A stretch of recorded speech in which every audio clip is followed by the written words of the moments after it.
Les habla Rafael Arraiz Luca desde Unión Radio y esto es Venezolanos, un programa sobre el país y su historia.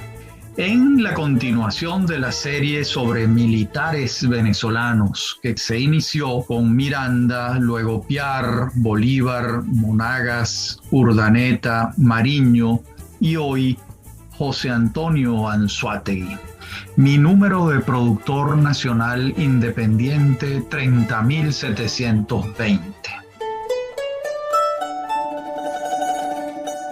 Vamos a ver entonces la vida y obra, muy breve, porque fue una vida breve, de José Antonio Anzoátegui. Recordemos que en la Constitución de 1909, cuando ya Juan Vicente Gómez ha desplazado del poder a su compadre Cipriano Castro, se introducen dos cambios en las denominaciones de los estados nacionales. Maturín pasa a ser Monagas y Barcelona pasa a ser Anzoátegui. Desde entonces, hace 112 años, nadie ha tenido la ocurrencia de cambiarle el nombre a este estado oriental de la República, uno de los de mayor crecimiento poblacional en los años recientes. Por lo contrario, es motivo de orgullo para los anzoatiguenses el apellido de aquel muchacho que nació en Barcelona, en el seno de una familia acaudalada, y murió con apenas 30 años cumplidos en la lejana Pamplona, hoy Colombia, entonces Nueva Granada, muy lejos de las playas de su infancia. José Antonio Anzoátegui fue el tercer hijo del vasco José Anzoátegui y de la venezolana Juana Petronila Hernández. Nació José Antonio el 14 de noviembre de 1789. Tuvo varios hermanos: Pedro María, Joaquín, Agustín, Juan José y Dolores.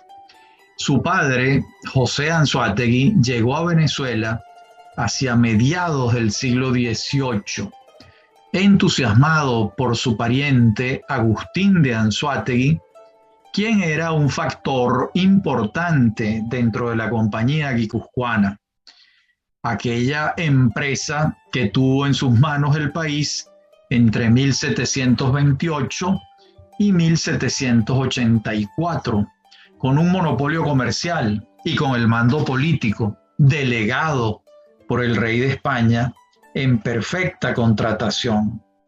Recordemos que la Compañía Guipuzcoana fue un acuerdo entre el rey de España y los vizcaínos y crearon una empresa donde el rey tenía el 51% de las acciones y el 49% de las acciones era de los vascos. El rey tenía el interés fundamental de que los vascos patrullaran las costas venezolanas, que ya padecían el contrabando, que tenían unas relaciones comerciales muy intensas con las islas holandesas, Aruba, Curazao y Bonaire, donde vivían ya desde hace un tiempo un conjunto importante de judíos y que establecían unas líneas comerciales con gente de tierra firme que a la corona española, por supuesto, no le hacían ninguna gracia. El otro objetivo que buscaba el rey con la creación de la Compañía Guipuzcoana era garantizarse que llegara el cacao a España. Era un fruto muy apetecido por él y por las cortes de su corona. Y el mejor cacao del mundo en aquella época era venezolano y para muchos sigue siendo el cacao porcelana venezolano el mejor del mundo. De modo que la Compañía Guipuzcoana, a costa de los vascos, el rey no puso un centavo en esto, a costa de los vascos, tenía el patrullaje y un monopolio comercial, que era la manera como el rey podía compensarles sus servicios. Hay una interesante discusión en la historiografía venezolana acerca de si la Compañía Guipuzcoana fue favorable o no para Venezuela o para el rey. En ese sentido, un estudioso del tema, Eduardo Arcila Farías, el gran maestro, afirmó lo siguiente: la misión de la compañía que más interesaba a España era la que se refería a la vigilancia del litoral. Uno o más barcos serían mantenidos en Venezuela para patrullar las dilatadas costas y defenderlas contra los intrusos mercaderes extranjeros. Existen testimonios de funcionarios idóneos en que aparecen complicada en actos prohibidos, tanto en la introducción de efectos como en la exportación de frutos. Y fue esta acusación una de las razones que pesaron para que la corona le retirara su favor. Ya se está refiriendo Arcila Farías al fin de la Compañía Guipuzcoana, cuando la empresa se deshace en 1784. Pero, en pocas palabras, estos 50 años en que Venezuela, la Capitanía General de Venezuela, lo que iba a ser la Capitanía General de Venezuela, fue gobernada tanto económica como políticamente por la Compañía Guipuzcoana. Todo esto lo referimos porque Agustín de Anzoátegui era uno de los factores, de los trabajadores, de los funcionarios de la Compañía Guipuzcoana, que entusiasmó particularmente a su pariente José de Anzoátegui sobre las perspectivas que encontraba en Venezuela. Y así fue como este vasco se vino y se estableció en Barcelona, vinculado con la Compañía Guipuzcoana, por supuesto. Y aquí se va a enamorar de una criolla, de Juana Petronila Hernández, y va a nacer esta prole que hemos mencionado: Pedro María, Joaquín, Agustín, Juan José y Dolores, además, por supuesto, de José Antonio Anzoátegui, que es quien nos ocupa. De tal modo que muy rápidamente va a hacer fortuna don José Anzoátegui en estas tierras, a punta de trabajar la tierra y el ganado. Y así fue como sus hijos contaron con un ambiente propicio, y José Antonio pudo entrar en la academia militar que regentaba en Barcelona el coronel canario Sebastián de Blesa, quien, una vez activada la revolución emancipadora, estuvo del lado patriota, codo a codo con algunos de sus alumnos. Esto era lo usual, ¿verdad? Que estos muchachos de la élite entraran en la academia militar. Lo usual no era que estudiaran en las universidades. En este caso tendría que haberse trasladado a Caracas, porque para la fecha la única universidad que existía era la Universidad de Caracas, que se había fundado en 1725. Y José Antonio no va a venirse a Caracas, sino que va a estudiar en esa academia militar que regentaba en Barcelona el coronel canario Sebastián de Blesa. Y por su parte, don José, enraizado ya en Venezuela, ha debido ir olvidando lo que significaba en euskera su apellido, la lengua vasca. Significa Anzoátegui, lugar de saucos. También tiene la acepción del lugar de espinos, Anzoátegui. Bueno, don José seguramente se fue familiarizando con las palmas, con los almendrones y con unas cuantas plantas xerófilas allá en Anzoátegui. Y por supuesto con las iguanas, que son muy de aquel territorio. Va a ser su tercer hijo, que es el que nos ocupa, quien tenga su primera actuación en abril de 1810, cuando la Junta Provincial de Barcelona se suma a la de Caracas y a la de Cumaná, proclamando el no reconocimiento de José Bonaparte como nuevo monarca y sí respaldando a Fernando VII, el rey que ha sido depuesto y por el que se articula el 19 de abril de 1810 en Caracas, y se crea la Junta Conservadora de los Derechos de Fernando VII. Bueno, este es el movimiento patriota de Barcelona, que junto con el de Cumaná y el de Caracas y algunos otros se pronuncian a favor de Fernando VII, en contra de Francia, en contra de Bonaparte, que ha colocado sobre la cabeza de su hermano José Bonaparte la corona de España. Los criollos venezolanos se oponen y forman estas primeras juntas. En la de Barcelona va a participar el barcelonés José Antonio Anzoátegui. En esos mismos tiempos no hemos podido precisar la fecha de su matrimonio, pero creemos que ha debido ocurrir en 1811. Entonces va a contraer nupcias con Teresa Arguindegui Arrioja, con quien va a tener 2 hijas, Calixta y Juana. Incluso esta última, Juana, no la llegó a conocer porque muere en Pamplona cuando la niña ya ha nacido en Anzoátegui y él todavía no había regresado a Anzoátegui. Arguindegui, por otro lado, es un apellido vasco también, y Arrioja también, de modo que aquí pues han debido funcionar las relaciones familiares para que un hijo de un vasco como era José Antonio Anzoátegui Hernández se casara con Teresa Arguindegui Arrioja, que ha debido ser una descendiente de vascos en la ciudad de Barcelona. Bien, en la próxima parte del programa vamos a continuar con estos primeros años de la vida de este muchacho barcelonés que fue José Antonio Anzoátegui y que pasó a la eternidad como uno de los héroes militares de Venezuela en razón de su participación muy importante tanto en la batalla de Pantano de Vargas como en la batalla de Boyacá, la batalla que selló la independencia de Nueva Granada. Ya regresamos.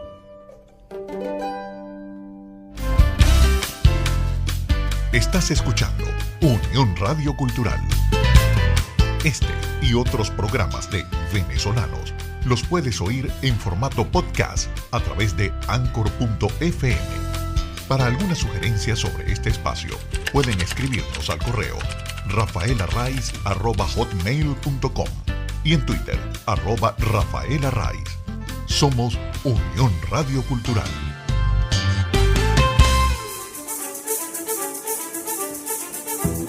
Usted escucha Venezolanos. Somos Unión Radio Cultural.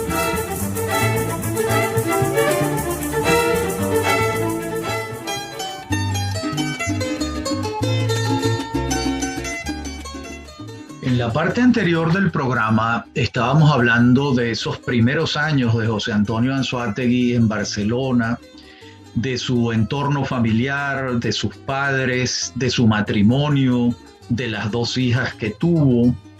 Y ahora vamos a empezar a ver su vida propiamente de guerrero. Recordemos que en 1812, con la embestida de Domingo de Monteverde, quien ha desembarcado en Venezuela, procedente de Puerto Rico, con un ejército en su mayoría de canarios, un ejército de soldados profesionales, y Monteverde ha vencido a las fuerzas militares capitaneadas por Francisco de Miranda. Van a ocurrir las capitulaciones de Miranda en julio de 1812, y como sabemos el proyecto republicano naufraga. Anzoátegui está en Barcelona y allá es reducido a no poder salir de la ciudad en un primer momento. Pero luego Monteverde envía a Lorenzo Fernández de la Hoz a la ciudad, y Fernández de la Hoz hace presos a Anzoátegui y a otros patriotas, revolucionarios, republicanos. Una vez hechos presos, los envían al castillo de La Guaira, y allí estuvieron en cautiverio hasta mayo de 1813, cuando Anzoátegui y sus compañeros de celda fueron puestos en libertad por sobreseimiento de la causa que se seguía en su contra. Fíjense que estamos en mayo de 1813.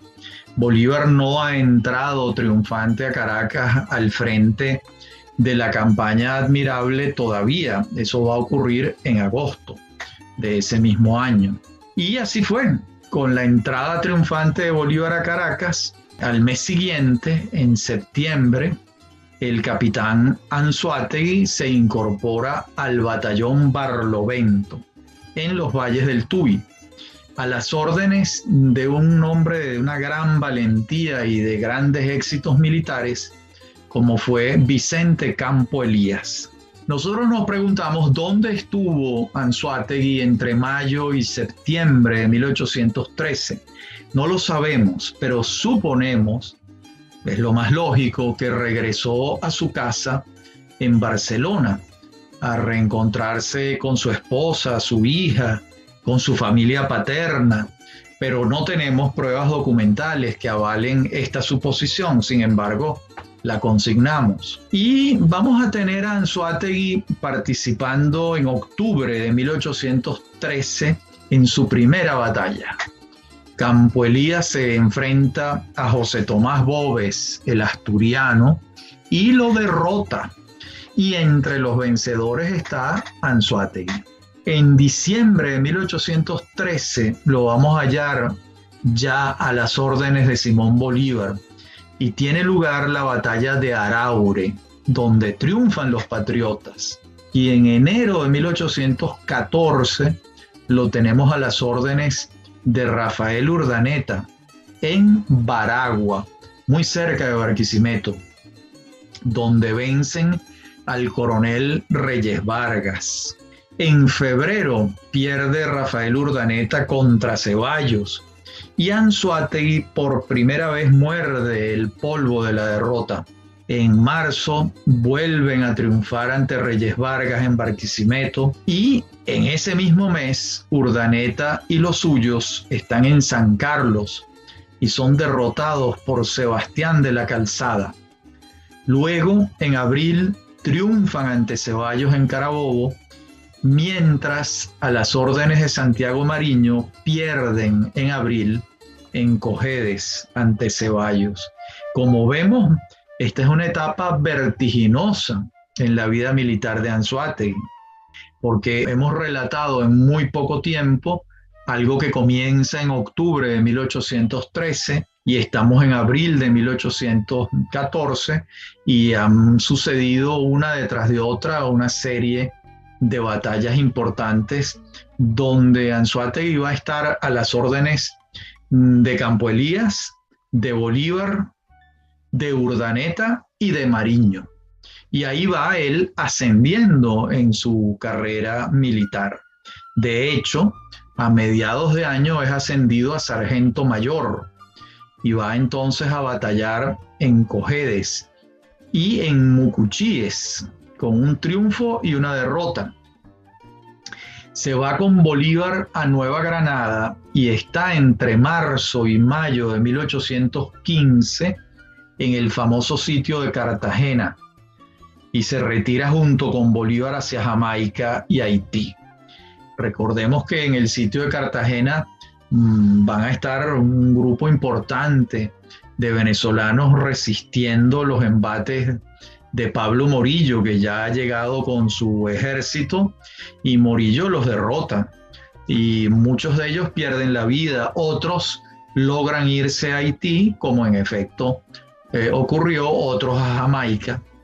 Y Anzoátegui será de los que finalmente recale en Haití y allá está participando en ese cónclave de venezolanos que están dialogando, discutiendo, debatiendo las posibilidades que tienen de invadir a Venezuela hasta que finalmente lo hacen en la llamada Expedición de los Cayos, que va a zarpar de Haití con Simón Bolívar a la cabeza, con el respaldo decisivo del curazoleño Luis Brión, y lo vamos a tener a José Antonio Anzoátegui en la batalla naval que ocurre frente a los islotes de los Frailes en Margarita.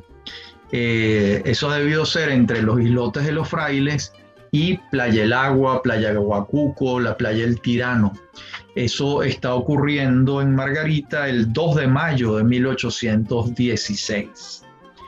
Como resultas de esa participación, Anzoátegui es ascendido por Bolívar a teniente coronel. Y lo vamos a hallar de nuevo entre julio y septiembre de 1816 a las órdenes de Gregor MacGregor, batallando. Y en diciembre pasa a estar a las órdenes de Manuel Carlos Piar y es ascendido a coronel. De nuevo, una etapa vertiginosa en la vida militar de Anzoátegui. Estamos hablando del año 1815 y 1816. Y al año siguiente, en 1817, lo vamos a hallar como coronel en enero en Angostura, a las órdenes de Manuel Carlos Piar, asediando la ciudad de Angostura. En febrero está en batalla contra Torrealba y en abril contra De la Torre, siempre con Piar. Y este mes es ascendido a general de brigada. Esta es una carrera militar vertiginosa. Ya en 1817 es general de brigada. Y al año siguiente lo hallamos con Bolívar en Calabozo. Y en febrero de 1818 está en guerra contra las fuerzas de Pablo Morillo. Este mismo mes de febrero es herido en combate en la batalla del Sombrero, en una batalla contra Morillo y sus fuerzas militares, por supuesto, a las órdenes de Simón Bolívar. El mes siguiente pierden las fuerzas patrióticas contra Morillo en la batalla del Cemén, y ya en este encontronazo Bolívar designa a Anzoátegui jefe del ala derecha del ejército. Y en mayo está a las órdenes de José Antonio Páez en la batalla de Cojedes. Es ascendido a general de división y lo tenemos en febrero de 1819 con Páez batallando contra Morillo en Caujaral. En marzo está con Bolívar en La Gamarra, ambas en Apure. Y ya en julio de 1819 combate en Gámeza, en Nueva Granada, contra Barreiro. Y está, por supuesto, con el ejército de Bolívar en la campaña de Nueva Granada, ¿verdad? Que ya ha comenzado, que ha reunido a el ejército libertador comandado por Simón Bolívar, con la Legión Británica, con el ejército de Apure de José Antonio Páez, con el ejército que comanda Francisco de Paula Santander en Casanare, y todos han avanzado hacia Nueva Granada, hacia el páramo de Pisba, a casi 4.000 metros de altura. Han trascendido el páramo de Pisba y han entrado ya en combate en el territorio de Nueva Granada. Recordemos que el jefe del Estado Mayor de ese ejército es Carlos Sublet. En la vanguardia está Francisco de Paula Santander y en la retaguardia José Antonio Anzoátegui.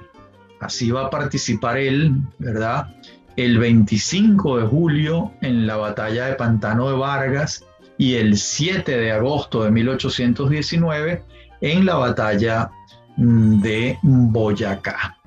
De modo que allí lo vamos a tener. Y a diferencia de la batalla de Pantano de Vargas, que duró todo un día y dejó cerca de 500 hombres fuera de combate, entre muertos y heridos, la de Boyacá fue muy breve y con pocas bajas. No obstante, la que se celebra como definitoria es Boyacá y no Vargas. ¿Por qué? Bueno, pues debe haber pesado mucho que los patriotas en Boyacá hicieron 1.600 prisioneros en el campo, que hicieron preso a Barreiro y, en pocas palabras, desactivaron la línea de defensa realista en su totalidad, al punto que el virrey Sámano, al enterarse, se aventó de Bogotá a toda velocidad hacia Honda, en el río Magdalena, buscando navegar hasta Cartagena para salvar el pellejo. En la carrera, por cierto, dejó todo el dinero del virreinato, que fue una circunstancia crucial para el futuro de Bolívar y su epopeya y su proyecto. Esa cifra fue definitoria. Entonces, no solo alcanzó la derrota de las fuerzas principales de los realistas en Nueva Granada, sino que se hizo de lo que le faltaba a su gesta, es decir, recursos económicos. Cuando Bolívar entra a Bogotá, escoltado por Santander y por Anzoátegui, está ocurriendo una apoteosis y el Libertador va a destacar enfáticamente la participación de Anzoátegui en estas dos batallas fundamentales. De hecho, en Bogotá, en una de sus calles principales, en la calle 100, que es una calle muy, muy ancha, hay una estatua de José Antonio Anzoátegui, que por cierto, la placa de la estatua dice José Anzoátegui. Se les olvidó el Antonio, seguramente un detalle en el momento en que se erigió esta estatua en Bogotá en homenaje a uno de los héroes de la batalla de Boyacá, como fue este barcelonés José Antonio Anzoátegui. En la próxima parte del programa seguiremos viendo los hechos militares y ya no tan militares de José Antonio Anzoátegui en Colombia. Ya regresamos.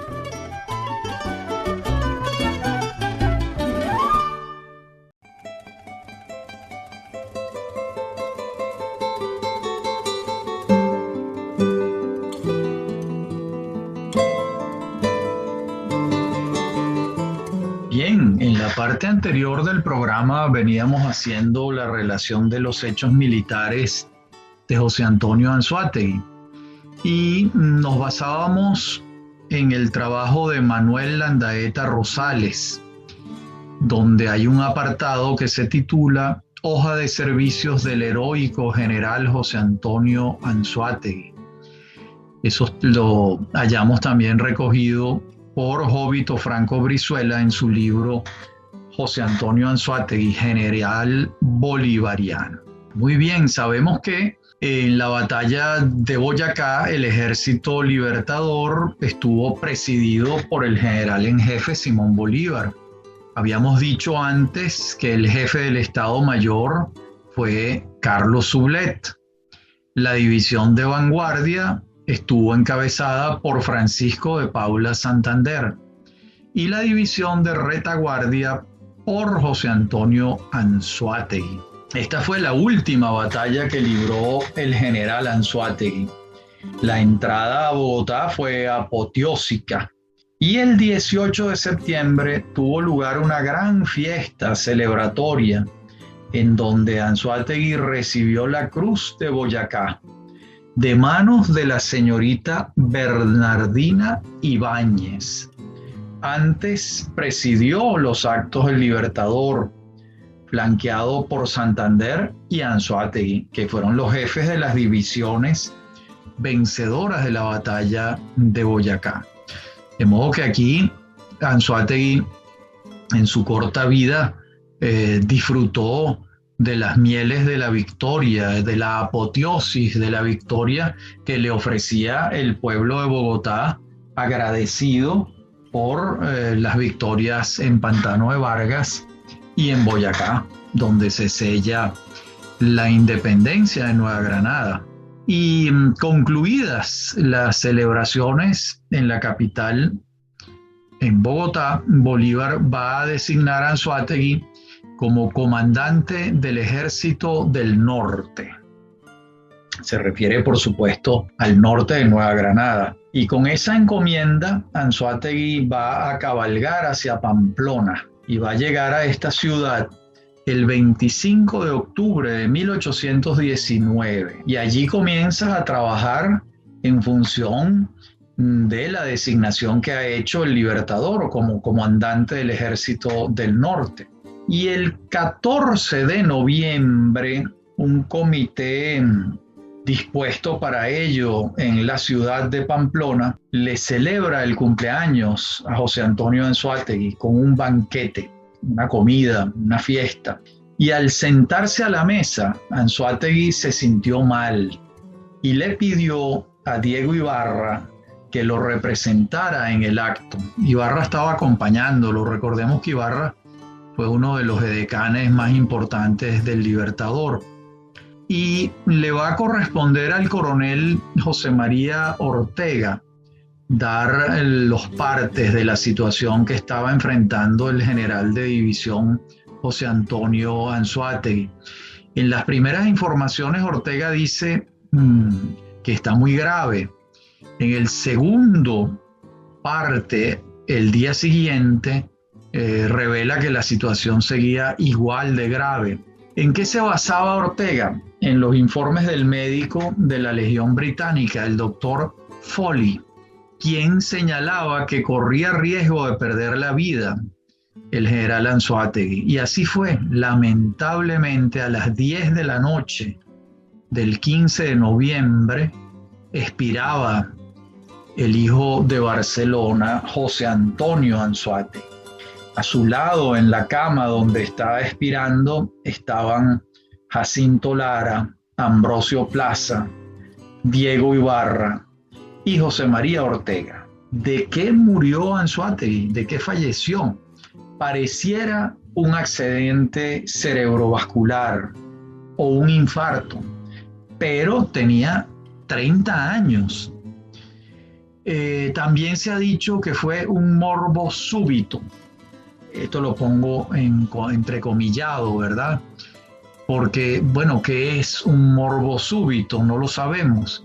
La verdad es que no disponemos de información precisa, salvo el informe del doctor Foley, ¿verdad? Que, bueno, todo apuntaba a que era un accidente cerebrovascular o un infarto que le estaba acabando la vida.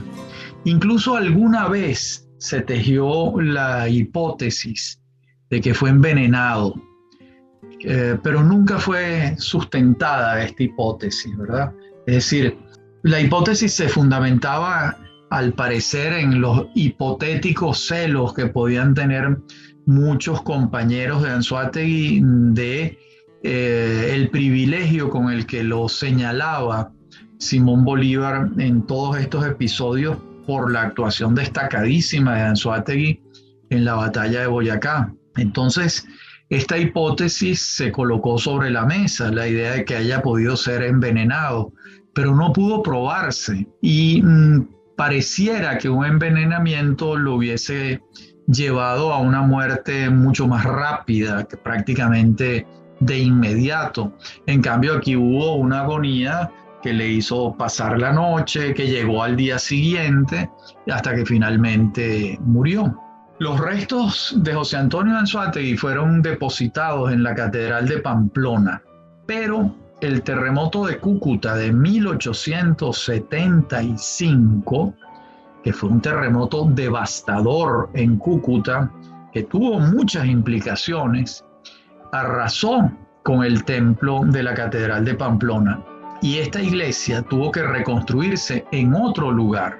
Las cenizas de Anzoátegui quedaron allí, en el templo destruido.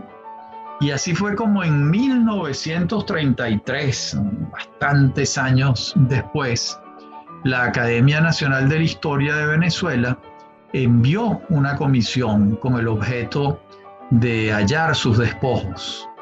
Pero nada hallaron en las excavaciones, de tal modo que sus cenizas se las llevó el viento, la lluvia, o una borrasca ensoberbecida, o vaya a saber usted a dónde fueron a parar las cenizas de José Antonio Anzoátegui. El terremoto de Cúcuta, por cierto, de 1875, fue el que dio pie a que en el estado Táchira hubiese una emanación natural de petróleo en la finca La Alquitrana de Manuel Antonio Pulido, que a su vez dio pie a la creación de la primera empresa petrolera venezolana, que fue una empresa privada de capitales tachirenses, de gente del Táchira y de San Cristóbal. De modo que ese terremoto de Cúcuta, por una parte arrasó con el templo de Pamplona, por otro lado profundizó una falla geológica en el Táchira que permitió una emanación natural de petróleo. Y son muchas otras las consecuencias del terremoto de Cúcuta que no tenemos tiempo en este momento de revisar. Simplemente señalo esa. Y entre los muchos juicios valorativos que uno puede leer acerca de Anzoátegui, más allá de los infaltables ditirambos, ¿no?, que son la mayoría, hay tres que uno destaca. El de Daniel Florencio O'Leary, quien afirma lo siguiente, cito: Anzoátegui era un valiente y experto soldado. Amaba a su patria tanto como aborrecía a España. La gloria militar y el odio a sus contrarios fueron sus móviles de conducta. Pérdida inmensa fue esta para el ejército y difícil de llenar el vacío que deja. Fin de la cita. Por cierto, fue O'Leary quien lo llamó por primera vez el sempiterno regañón, ya que el carácter de Anzoátegui era severo, era muy exigente. Incluso podría decirse que lo asistía a un mal humor. Siempre estamos diciendo esto basándonos en los apuntes de O'Leary, quien afortunadamente nos dejó miles de páginas con observaciones muy valiosas sobre la gente y los hechos de su tiempo, además del archivo de los papeles del Libertador, por supuesto. Fíjense que O'Leary señala lo esencial en Anzoátegui, un valiente y experto soldado. De modo que hay otras personas que le añaden virtudes de gran estadista, pero esto es una exageración, porque Anzoátegui muere de 30 años y no tuvo oportunidad de llevar la conducción de un Estado que ni de una fracción del Estado que pueda llevar a alguien a hablar de un gran estadista. Esto es abiertamente una exageración. De modo que, además, Anzoátegui ni siquiera tuvo la oportunidad de dirigir un ejército en batalla. Lo iba a hacer al frente del ejército del norte, pero lo alcanza la muerte. Porque el ejército, los ejércitos de los que él formó parte y en las batallas en las que participó, siempre lo hizo como subalterno. Él nunca tuvo la oportunidad de dirigir él una batalla. Eso iba a ocurrir, pero la muerte lo halló antes. Esa es la verdad. En la última parte del programa seguiremos hablando sobre estos juicios, de la historia, de compañeros de Anzoátegui, sobre sus actuaciones en el periodo muy breve de su vida. Estamos hablando de un hombre que muere a los 30 años de una manera todavía indescifrable, plenamente indescifrable. De modo que en la próxima parte del programa seguiremos viendo la vida y obra de José Antonio Anzoátegui. Ya regresamos.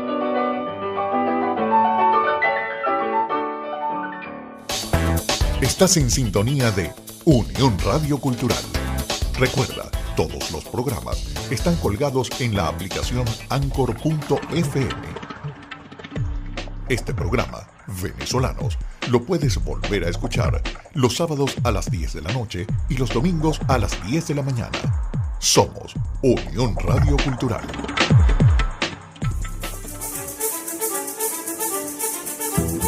Usted escucha Venezolanos. Somos Unión Radio Cultural.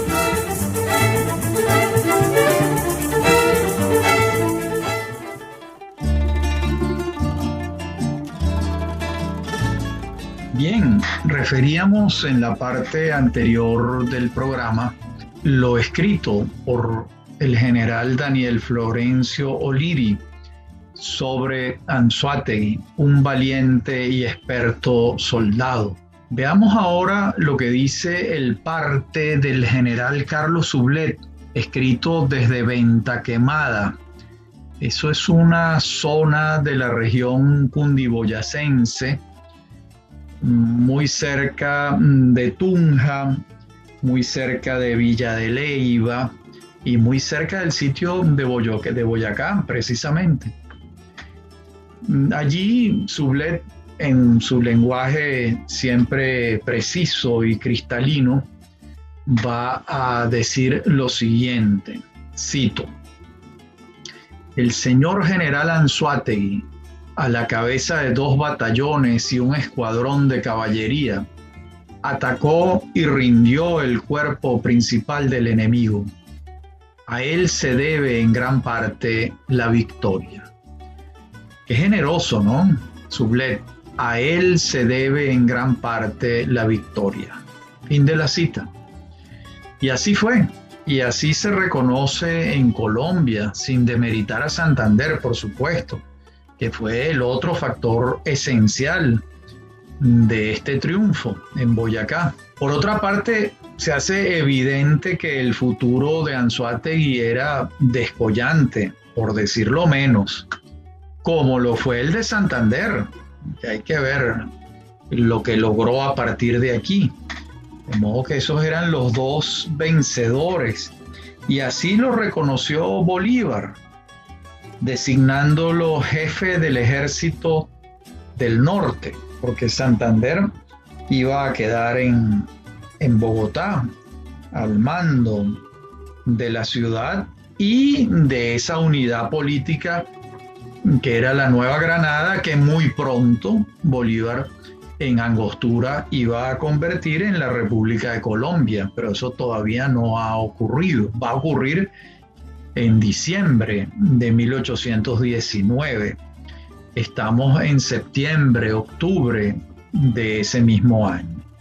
Bolívar tenía, por supuesto, la vista puesta en Venezuela, y por eso destinaba a Anzoátegui como jefe del ejército del norte. Pero bueno, el destino tenía otro futuro para el barcelonés. Hay otro juicio muy interesante de José Antonio Páez con motivo de la batalla de Cojedes. Esa batalla ocurrió en mayo de 1818, y en un informe que le manda Páez a Bolívar dice lo siguiente textualmente: todos los generales que mandaban la infantería merecen ser fusilados, con excepción de Anzoátegui. Fin de la cita. Bueno, así habrán sido las ejecutorias de Anzoátegui y las de los otros generales, ¿no? Como para que el general Páez proponga que sean fusilados. Así de mal lo habrán hecho, salvo Anzoátegui. Y así habrán sido las facultades de él, para que Páez, uno de los mejores guerreros, de los guerreros mejor dotados de todo este periodo, las advierta y las señale, sin mezquindad alguna y sin envidia que ha podido tenerla, porque lo está diciendo en 1818. Y ahí reconoce la valía de Anzoátegui en la batalla de Cojedes, al punto de que lo lleva a escribir esto, ¿no? Es un reconocimiento que vale el doble, a mi juicio, por quien lo está profiriendo, que es el general Páez. Y bueno, fíjense, es evidente que Anzoátegui murió joven y en el cenit de su gloria. Es evidente que falleció siendo un vencedor y con un porvenir excepcionalmente promisorio. Y en la fotografía del instante de la victoria de Boyacá hay 3 grandes en la gesta independentista en ese instante de 1819.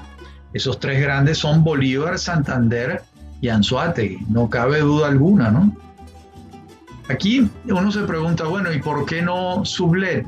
Porque Sublet es el jefe del Estado Mayor, que junto con Bolívar observa la batalla, pero él no está propiamente en la batalla, como si lo está en Santander y Anzoátegui en el cuerpo a cuerpo.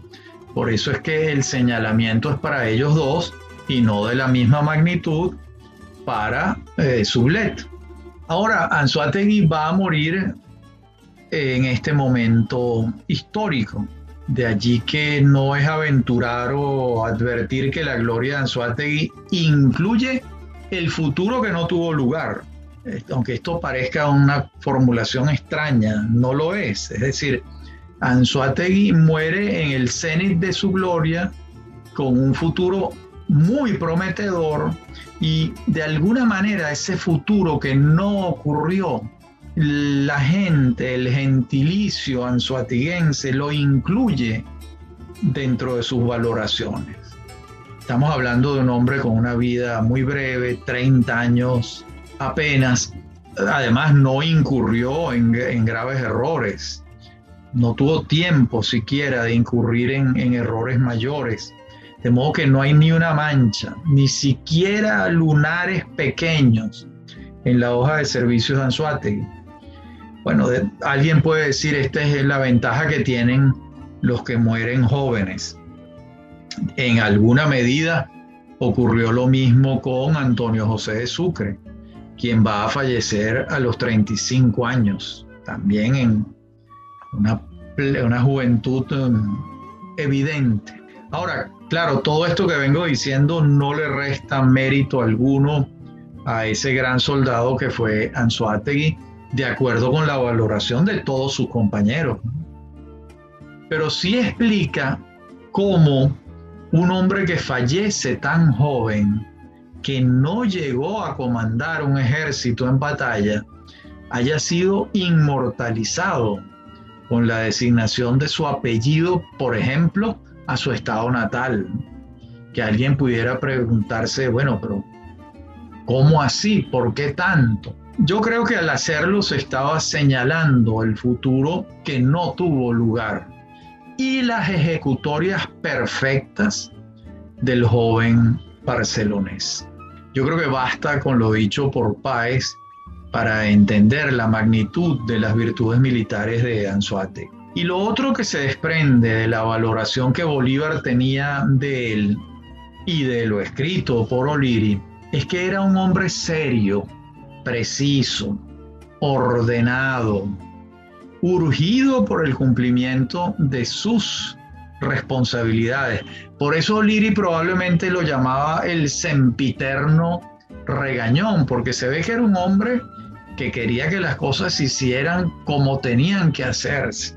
Y todas estas virtudes fueron las que llevaron a Anzoátegui a ser reconocido por sus pares como un soldado excepcional. De esto yo no tengo la menor duda.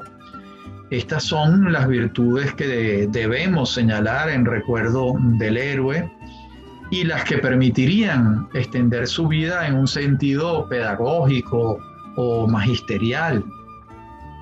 La valentía sola, que también la tenía, era importante, pero la valentía sin orden, sin disciplina, sin seriedad, pues esa valentía sola no encuentra un cauce vencedor. De modo que son varias las virtudes que acompañaban, que tramaban la personalidad de José Antonio Anzoátegui. En la reconstrucción de su vida y obra nos ha ayudado mucho los trabajos de Pedro Manuel Vázquez, de Manuel Landaeta Rosales, de Jovito Franco Brizuela, del general Esteban Chalbó Cardona, de Mario Briceño Peroso, de JJ Arocha. Nos han permitido reconstruir la vida breve de este militar venezolano. Como siempre, un gusto hablar para ustedes. Me acompañan en la producción Inmaculada Sebastiano y Fernando Camacho, y en la dirección técnica Fernando Camacho. A mí me consiguen en mi correo electrónico rafaelarraiz@hotmail.com y en Twitter @RafaelArraiz. Como siempre, un gusto hablar para ustedes en este nuevo capítulo de la serie sobre militares venezolanos que venimos desarrollando para ustedes. Hasta nuestro próximo encuentro.